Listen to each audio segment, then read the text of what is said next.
കാനഡയിലെ അന്താരാഷ്ട്ര വിദ്യാർത്ഥികൾക്ക് സന്തോഷ വാർത്തയുണ്ട്. പഠന സമയത്ത് ക്യാമ്പസിന് പുറത്ത് ജോലി ചെയ്യുന്നതിനുള്ള സമയപരിധി 20 മണിക്കൂറിൽ നിന്ന് 24 മണിക്കൂറായി ഉയർത്തി. ഇത് 2024 നവംബർ 8 മുതൽ പ്രാബല്യത്തിൽ വന്നു. വർദ്ധിച്ചു വരുന്ന ജീവിത ചെലവുകൾക്കിടയിലും വിദ്യാർത്ഥികൾക്ക് പഠനത്തിൽ ശ്രദ്ധ കേന്ദ്രീകരിക്കാൻ സഹായിക്കുന്ന ഒരു പ്രധാന മാറ്റമാണിത്.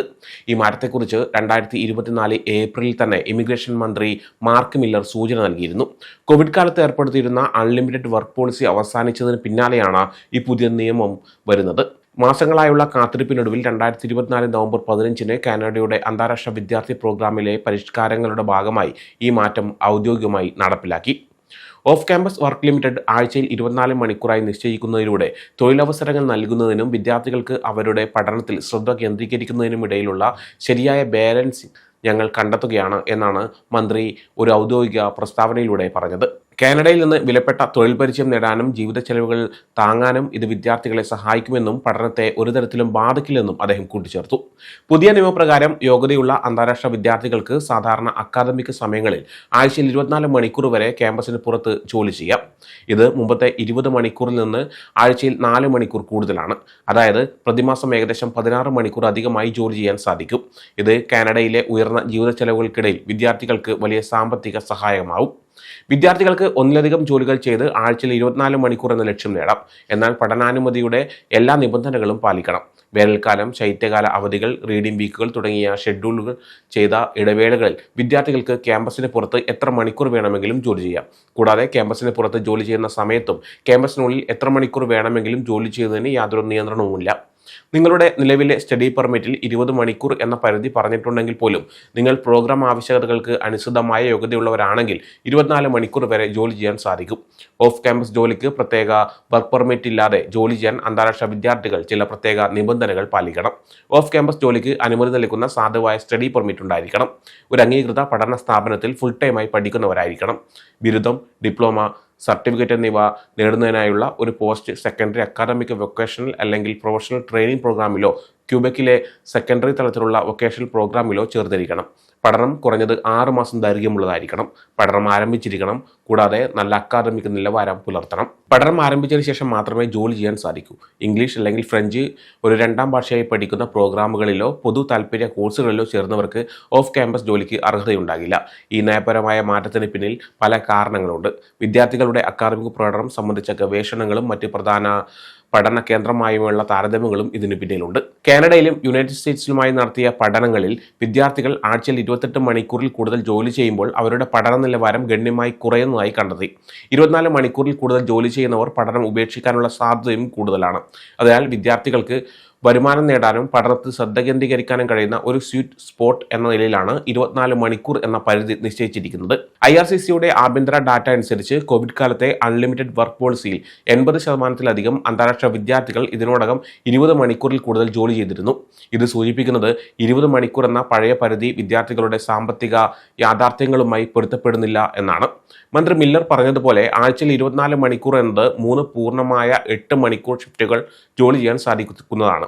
ഇത് പഠനത്തോടൊപ്പം ചെയ്യാൻ കഴിയുന്ന വ്യക്തവും കൈകാര്യം ചെയ്യാൻ എളുപ്പമുള്ളതുമായ തൊഴിൽ സമയക്രമമാണ് നൽകുന്നത്.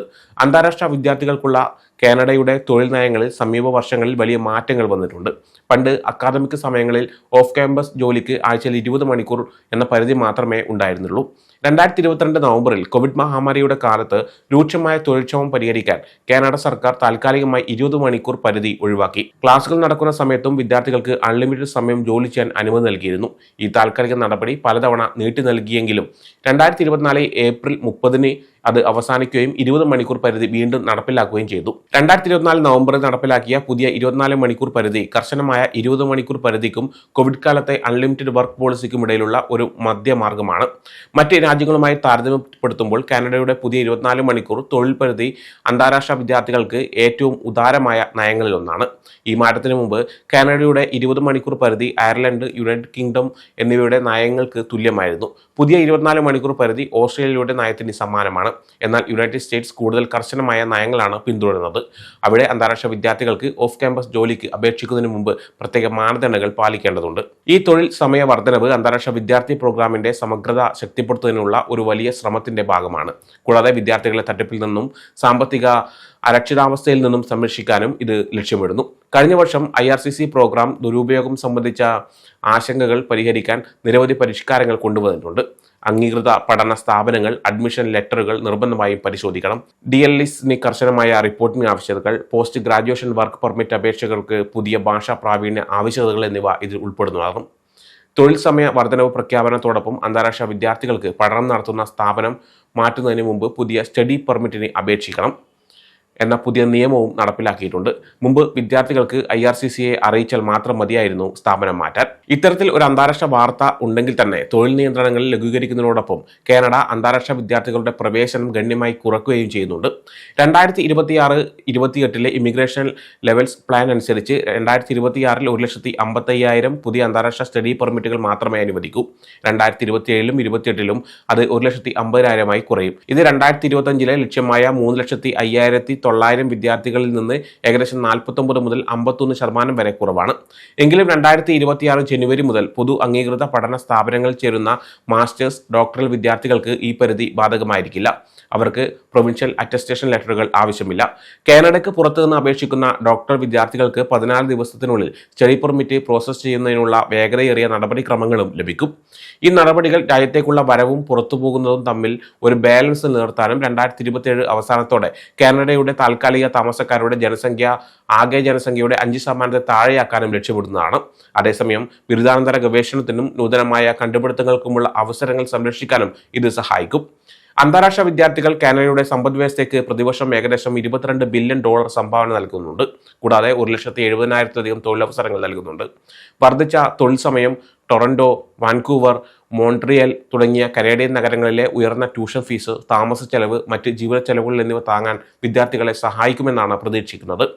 ഹോസ്പിറ്റാലിറ്റി, റീറ്റെയിൽ സർവീസസ് മേഖലകളിലെ തൊഴിൽ ദാതാക്കൾക്ക് ഈ മാറ്റം ഭാഗികമായ തൊഴിൽ ക്ഷാമം പരിഹരിക്കാൻ സഹായിക്കും. കൂടാതെ വിദ്യാർത്ഥികൾക്ക് വിലപ്പെട്ട കനേഡിയൻ തൊഴിൽ പരിചയം നേടാനും ഇത് അവസരം നൽകും. എങ്കിലും ചില വിദ്യാഭ്യാസ വിദഗ്ധർ ആശങ്ക പ്രകടിപ്പിച്ചിട്ടുണ്ട്. കോൺകോർഡിയ യൂണിവേഴ്സിറ്റിയിലെ സാമ്പത്തിക ശാസ്ത്ര പ്രൊഫസർ മോഷെ ലാൻഡർ 24 മണിക്കൂർ ജോലി പഠനത്തോടൊപ്പം എങ്ങനെ ഫലപ്രദമായി കൊണ്ടുപോകാൻ സാധിക്കുമെന്നതിനെക്കുറിച്ച് സംശയം പ്രകടിപ്പിക്കുന്നുണ്ട്. വർദ്ധിച്ച പരിധി വിദ്യാർത്ഥികളെ പഠനത്തേക്കാൾ പണത്തിന് പ്രാധാന്യം നൽകാൻ പ്രേരിപ്പിച്ചേക്കാമെന്ന് അദ്ദേഹം സൂചിപ്പിച്ചു. ഈ മാറ്റത്തോട് വിവിധ വിഭാഗങ്ങളിൽ നിന്ന് വ്യത്യസ്ത പ്രതികരണങ്ങളാണ് ലഭിക്കുന്നത്. അധിക വരുമാനം നേടാൻ സാധിക്കുന്നതിൽ പല വിദ്യാർത്ഥികളും സന്തോഷം പ്രകടിപ്പിക്കുന്നുണ്ട്. എന്നാൽ ചില വിദ്യാർത്ഥി സംഘടനകൾ ഇതിലും ഉയർന്ന പരിധി ആവശ്യപ്പെട്ടിരുന്നു. അൺലിമിറ്റഡ് വർക്ക് പോളിസിയിൽ നിന്ന് 24 മണിക്കൂറിലേക്ക് മാറിയത് ഇപ്പോഴും വലിയ സാമ്പത്തിക ബുദ്ധിമുട്ടുകൾ സൃഷ്ടിക്കുമെന്ന് അവർ ചൂണ്ടിക്കാണിക്കുന്നുണ്ട്. Canadian alliance of students association പറയുന്നത് താൽക്കാലിക അൺലിമിറ്റഡ് വർക്ക് പോളിസി അവസാനിച്ചപ്പോൾ 2 ലക്ഷത്തിലധികം അന്താരാഷ്ട്ര വിദ്യാർത്ഥികൾക്ക് പ്രതിവർഷം കുറഞ്ഞത് $5,000 സാമ്പത്തിക നഷ്ടം സംഭവിച്ചുവെന്നാണ്. 24 മണിക്കൂർ പരിധി 20 മണിക്കൂറിനേക്കാൾ മെച്ചമാണെങ്കിലും ഉയർന്ന ജീവിത ചെലവുകൾ പരിഹരിക്കാൻ ഇത് മതിയാകില്ലായിരിക്കാം. അന്താരാഷ്ട്ര വിദ്യാർത്ഥികളും അവരുടെ തൊഴിൽദാതാക്കളും പുതിയ നിയമങ്ങൾ പാലിക്കുന്നുണ്ടെന്ന് ഉറപ്പാക്കണം. വിദ്യാർത്ഥികൾ അവരുടെ സ്റ്റഡി പെർമിറ്റിൽ ഓഫ് ക്യാമ്പസ് ജോലിക്ക് അനുമതി ഉണ്ടോ എന്നും എല്ലാ യോഗ്യതാ മാനദണ്ഡങ്ങളും പാലിക്കുന്നുണ്ടോ എന്നും പരിശോധിക്കണം. ഈ നയം അന്താരാഷ്ട്ര വിദ്യാർത്ഥികൾക്ക് സാമ്പത്തികമായി പിന്തുണ നൽകാനും അതേസമയം കാനഡയുടെ വിദ്യാഭ്യാസ സമ്പ്രദായത്തിന്റെ സമഗ്രതയും അക്കാദമിക് ശ്രദ്ധയും നിലനിർത്താനുമുള്ള കാനഡയുടെ ശ്രമമാണ്.